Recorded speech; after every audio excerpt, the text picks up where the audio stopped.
Synergy is a great trial utilizing a glucocorticoid receptor antagonist, Nenocorilant. It's very interesting to utilize this along with an anti-PD-1 antibody, Nivolumab, in solid tumors here, partly because Nenocorilant has already just been approved in ovarian cancer along with chemotherapy.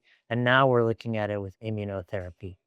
Why? Well, glucocorticoids are utilized for toxicity and for other causes during immunotherapy. We know that they may cause a negative response for the patients.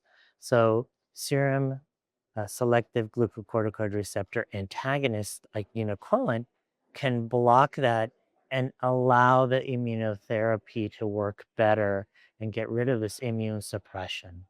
So this is a trial that is currently accruing in the phase 1 portion in multiple solid tumors, looking to see if we can reignite the immune system in patients who have become resistant to anti-PD-1 therapy, or also get a better response in those solid tumors that have response but lower than what we would expect or what we would want for benefit. So that's currently accruing in multiple centers.